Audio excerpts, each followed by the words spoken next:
وہ اس سے بہت بہتر ہے کہ جو تم لوگ مجھے دے رہے ہو، لیکن ہاں تم لوگ ایک طرح سے میری مدد کر سکتے ہو، قوت سے، طاقت سے، مین پاور سے، اور اگر تم ایسا کر دو تو میں تمہارے اور یاجوج ماجوج کے درمیان ایک بہت مضبوط رکاوٹ بنا دوں گا۔ اور اس طرح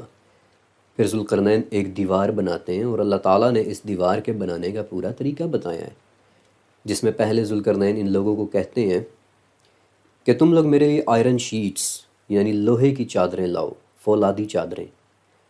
اور جب وہ لوگ آئرن شیٹس لے آتے ہیں تو ذوالقرنین ان چادروں کو ایک دوسرے پر رکھ کر اس طرح کی رکاوٹ بناتے ہیں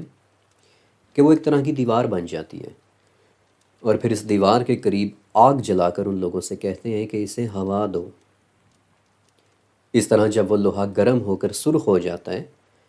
تو ذوالقرنین کہتے ہیں کہ اب میرے پاس پگھلا ہوا تانبا لاؤ تاکہ میں اسے اس گرم لوہے کے اوپر ڈال دوں۔ اس سارے پروسیس کے بعد وہ ایک اتنی مضبوط رکاوٹ یا دیوار بن جاتی ہے کہ یاجوج و ماجوج نہ تو اس میں سوراخ کر سکتے ہیں اور نہ ہی وہ اس کے اوپر چڑھ سکتے ہیں۔ لیکن یہ رکاوٹ بنانے کے بعد ذوالقرنین کہتے ہیں کہ دیکھو یہ سب میرے اللہ کی رحمت کی وجہ سے ہے، لیکن جب اللہ چاہے گا تو یہ دیوار بھی ٹوٹ جائے گی، پاش پاش ہو جائے گی، یاجوج و ماجوج آزاد ہو جائیں گے اور وہ لوگ لہروں کی طرح ہر بلندی سے دوڑتے چلے آئیں گے۔ اب جب کہ یہ سارا واقعہ میں نے سادہ الفاظ میں آپ کے سامنے رکھ دیا ہے تو ہم آتے ہیں اپنے سوالوں کی طرف، اور ہمارے اس واقعے کے متعلق لاتعداد سوالوں میں سے سب سے پہلا سوال ہے کہ کون تھے ذوالقرنین؟ ذوالقرنین کی شناخت کے متعلق بہت کچھ لکھا گیا ہے۔ کوئی انہیں یونان کا شہزادہ سکندر اعظم بتاتا ہے یعنی الیگزینڈر دی گریٹ، اور کوئی انہیں ایران کا بادشاہ بتاتا ہے یعنی سائرس دی گریٹ، اور یہ وہ نام ہے کہ جو یقیناً آپ نے بھی سن رکھے ہوں گے۔ لیکن ذوالقرنین کے متعلق ایک رائے یہ بھی ہے کہ وہ کسی زمانے میں گزرے عرب کے ایک بادشاہ تھے۔ آگے چل کر نہ صرف ان تمام ناموں کو میں آپ کے ساتھ ڈسکس کروں گا، بلکہ ان سے ہٹ کر کچھ نام اور بھی بتاؤں گا کہ جو شاید آپ نے کبھی سنے بھی نہیں ہوں گے۔ البتہ ایک بات جو یقیناً آپ سب جانتے ہوں گے کہ لفظ ذوالقرنین کا ایک مطلب ہوتا ہے دو قرن والا، اور قرن کا کیا مطلب ہوتا ہے؟ اس لفظ قرن کے عربی میں 35 معنی ہوتے ہیں، اور ان میں سے کئی ایک معنی ایسے ہیں کہ جو ذوالقرنین کے نام پر ٹھیک ٹھیک فٹ بیٹھتے ہیں۔ مثلاً قرن کا ایک معنی ہوتا ہے دو سینگوں والا، اور اسی معنی کی وجہ سے کچھ سکولرز کہتے ہیں کہ چونکہ ذوالقرنین اپنے سر پر دو سینگوں والا ایک ہیلمٹ پہنتے تھے اس لیے ان کا یہ نام ہوا۔ ذوالقرنین کا ایک اور مطلب دو صدیوں والا بھی ہوتا ہے، اور اس وجہ سے کچھ علماء یہ بھی کہتے ہیں کہ چونکہ وہ 200 سال تک جیے تھے اس لیے ان کا نام ذوالقرنین ہوا۔ پھر کچھ علماء یہ بھی کہتے ہیں کہ چونکہ وہ دنیا کے ایک سرے سے لے کر دوسرے سرے تک گئے تھے اس لیے بھی ان کا نام ذوالقرنین ہوا، یعنی دو ایکسٹریمز والا۔ ذوالقرنین کا مطلب دو زمانوں والا بھی ہوتا ہے، اور کچھ سکولرز کے مطابق یہ نام اس لیے بھی ان کے کریکٹر پہ پورا اترتا ہے کہ ان کے ساتھ دو زمانے منسوب ہیں، یعنی ایک زمانہ وہ تھا جب ذوالقرنین نے زمین میں سفر کیے تھے اور یاجوج و ماجوج کو دیوار کے پیچھے بند کیا تھا، اور دوسرا زمانہ وہ ہوگا کہ جب یاجوج ماجوج نے دوبارہ کھل جانا ہے، یعنی قیامت کے قریب کا وقت۔ پھر کچھ علماء یہ بھی کہتے ہیں کہ ذوالقرنین کا نام ذوالقرنین اس لیے ہوا کیونکہ ان کے سر کے دونوں طرف بالوں کی دو لمبی لمبی لٹیں لٹک رہی ہوا کرتی تھیں۔ الغرض کے ذوالقرنین کے نام کے کئی معنی اور کئی وجوہات بتائی جاتی ہیں، اور آگے چل کر میں آپ کو ذوالقرنین کے نام کے کچھ اور معنی بھی بتاؤں گا، لیکن فی الوقت ذوالقرنین کے نام سے آگے بڑھتے ہیں اور اگلے سوال پر چلتے ہیں کہ آخر وہ تھے کون؟ سب سے پہلے میں آپ کو مشہور تھیوری کے متعلق بتانا چاہتا ہوں کہ ذوالقرنین یونان والے سکندر اعظم یعنی الیگزینڈر دی گریٹ ہو سکتے ہیں، اور آپ اس تھیوری کی شہرت کا اندازہ یہاں سے لگائیں کہ ہماری جنریشن کے ذہنوں میں بچپن سے ہی ذوالقرنین کا پورا نام ذوالقرنین سکندر بیٹھ چکا ہے، بلکہ آج بھی میں نے کئی لوگوں کو یہ واقعہ سناتے ہوئے یہی لفظ استعمال کرتے دیکھا ہے، یعنی ذوالقرنین سکندر۔ سکندر اعظم آج سے تقریباً 2300 سال پہلے گزرے ایک یونانی شہزادے کا نام تھا، اور مسلمانوں کا ایک بڑا طبقہ ہے کہ جو الیگزینڈر دی گریٹ کے ہی ذوالقرنین ہونے پر یقین رکھتا ہے، اور ان کے ایسا ماننے کی کچھ وجوہات تھیں بھی۔ اور اب میں آپ کے سامنے وہ تمام دلائل رکھنے والا ہوں کہ کیا واقعی الیگزینڈر ہی ذوالقرنین تھا یا نہیں۔ سکندر اعظم یا پھر الیگزینڈر دی گریٹ کو کئی باتوں کی وجہ سے ذوالقرنین سمجھا جاتا ہے۔ مثلاً سب سے پہلے اور سب سے آبویس وجہ کہ الیگزینڈر نے بھی بالکل ذوالقرنین کی طرح ہی مغرب سے لے کر مشرق تک کا سفر کیا تھا۔ اس نے یونان کے شہر میسیڈونیا سے اپنے ملٹری سفر کا آغاز کیا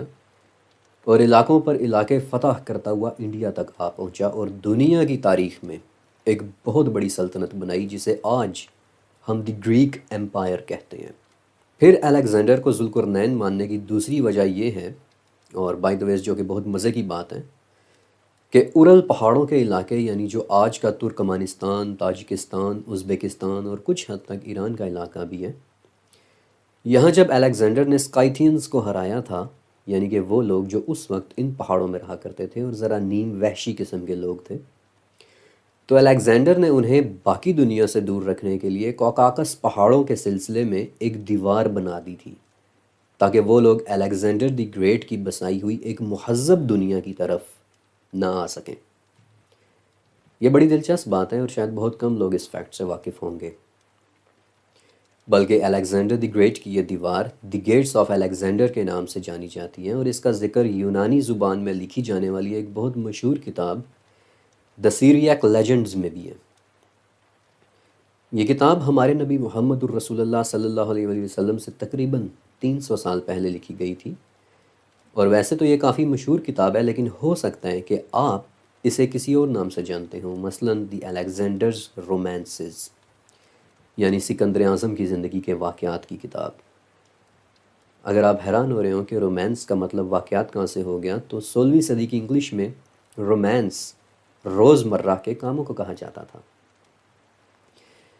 اب عجیب بات یہ ہے کہ اس کتاب میں کچھ باتیں واقعی ایسی ہیں کہ جنہیں پڑھ کر لگتا ہے کہ شاید الیگزینڈر دا گریٹ واقعی ذوالقرنین تھا۔ مثلاً جیسے ذوالقرنین کو سورج ایک کالے کیچڑ میں ڈوبتا ہوا نظر آتا ہے، ویسے ہی سیریاک لیجنڈز میں لکھا ہے کہ الیگزینڈر دی گریٹ کو مغرب میں ایک زہریلا سمندر ملا ہے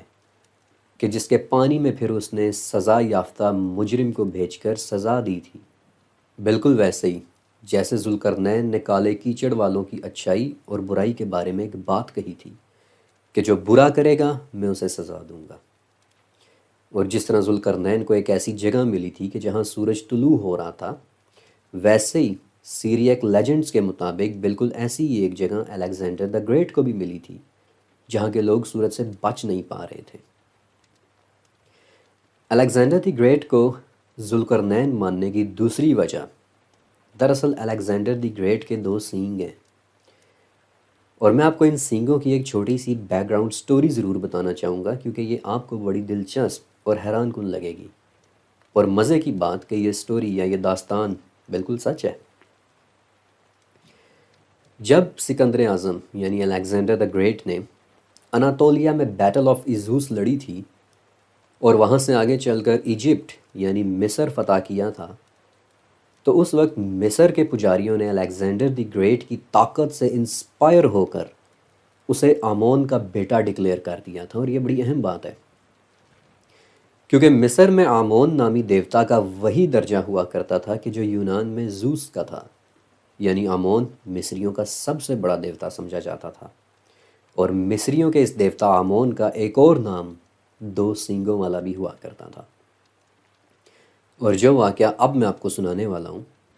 اس واقعے کو یونان کے کم از کم 5 مورخین یعنی پلوٹارچ، ڈیوڈورس، کرٹس، آرین اور جسٹن سب نے لکھا ہے۔ وہ لوگ لکھتے ہیں کہ جب مصری پجاریوں نے الیگزینڈر دی گریٹ کو آمون کا بیٹا ڈکلیئر کر دیا، تو الیگزینڈر نے مصریوں کے ایک مندر کو وزٹ کیا تھا۔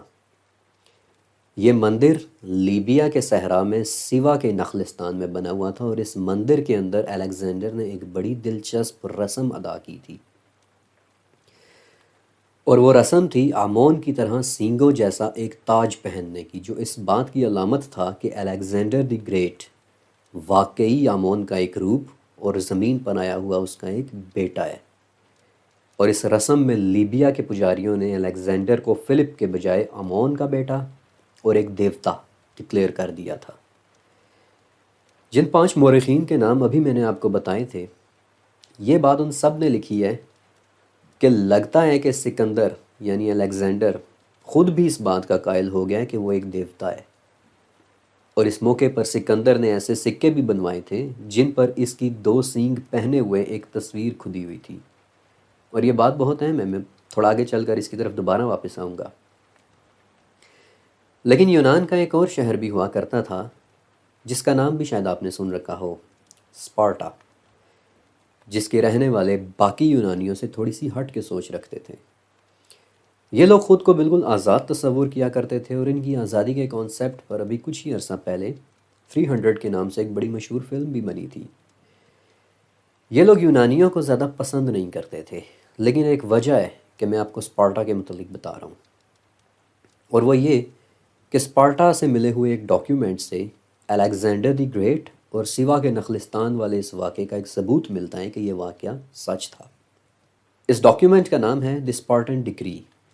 اور اس میں انہوں نے لکھا ہوا ہے کہ سیوا کے مندر میں اگر الیگزینڈر خود کو ایک خدا سمجھتا ہے تو سمجھتا رہے۔ لیکن ان سب باتوں کو جان لینے کے بعد کیا سکندر اعظم یعنی الیگزینڈر دی گریٹ ذوالقرنین ہو سکتا ہے؟ نہیں، الیگزینڈر دی گریٹ ذوالقرنین نہیں ہو سکتا۔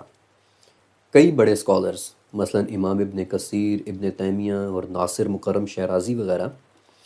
یہ سب الیگزینڈر دی گریٹ کو ذوالقرنین ماننے سے انکار کرتے ہیں، اور اس کی 2 بڑی وجوہات ہیں۔ پہلی وجہ پیورلی مذہبی ہے کہ جس ذوالقرنین کا ذکر قرآن پاک میں آیا ہے وہ ایک موحد تھے، ایک خدا پر یقین رکھتے تھے، سزا و جزا پر یقین رکھتے تھے، ایمان رکھتے تھے، اور سب سے بڑھ کر کہ وہ اپنی ہر اچیومنٹ کو صرف اور صرف اللہ تعالیٰ ہی سے منسوب کرتے تھے۔ مثلا جیسا کہ تیسرے سفر میں ذوالقرنین کہتے ہیں کہ جو مجھے اللہ نے دیا ہے وہ اس سے بہت بہتر ہے کہ جو تم مجھے دے رہے ہو۔ یا پھر جب وہ دیوار کے متعلق بات کرتے ہیں تو وہ کہتے ہیں کہ جب میرے رب کا وعدہ آئے گا تو یہ دیوار گر جائے گی وغیرہ۔ ان 2 باتوں سے ہمیں پتہ چل جاتا ہے کہ ذوالقرنین ایک مسلمان تھے، وہ ایک موحد تھے، جبکہ الیگزینڈر دی گریٹ، سب سے پہلی بات ہمیں پتہ ہے کہ وہ ایک پولیتھیسٹ تھا، یعنی کئی خداؤں پر یقین رکھنے والا۔ جب وہ یونان میں رہتا تھا تب بھی لوگ اسے زیوس یعنی یونانیوں کے دیوتا کا بیٹا سمجھتے تھے، اور بعد میں جب وہ مصر آیا تو ابھی میں نے آپ کو وہ واقعہ سنایا ہے کہ کیسے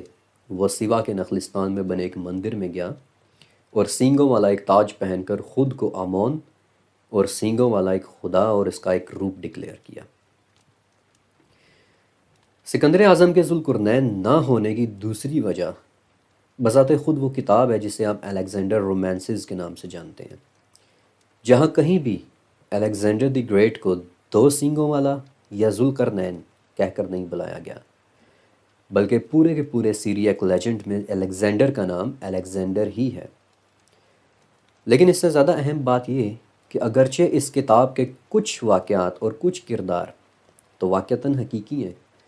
لیکن در حقیقت الیگزینڈرز رومانسز ایک بہت زیادہ فیبریکیٹڈ لٹریچر ہے، یعنی اس کتاب میں ایسے ایسے واقعات بھی لکھے ہوئے ہیں کہ جن کا الیگزینڈر دی گریٹ کی اصلی زندگی یا بایوگرافی سے دور دور تک کوئی تعلق نہیں۔ پھر الیگزینڈر دی گریٹ آج سے تقریباً 2300 سال پہلے گزرا ہے، اور اس کی زیادہ تر زندگی اور عادات ہمارے علم میں ہیں، اور یونان کے الیگزینڈر کا ذوالقرنین ہونا تقریباً ناممکن ہے۔ تاہم ایک بادشاہ اور بھی ہے جس کے متعلق مسلمانوں کی ایک بڑی تعداد مانتی ہے کہ وہ ذوالقرنین ہو سکتے ہیں۔ وہ بادشاہ کون تھے اور کیا وہ ذوالقرنین ہو سکتے ہیں، اس کے متعلق میں آپ کو انشاءاللہ اگلی قسط میں بتاؤں گا۔ اللہ حافظ۔ تو آپ نے دیکھ لی ہوگی، یہ تھی ہماری آج کی ویڈیو کافی زیادہ اچھی تھی۔ تو جس طرح سے اس ویڈیو میں بتایا گیا جو ذوالقرنین جی تھے وہ کس طرح سے اپنے سفر پہ نکلے، ان کو راستے میں کئی چیزیں ملی، جیسے کہ انہیں ایسی جگہ ملی جہاں پہ سورج کیچڑ میں ڈوبتا تھا، اور ایک ایسی جگہ بھی ملی جہاں پہ ایک قوم رہتی تھی، اور انہوں اس قوم جو وہ قوم تھی وہاں پہ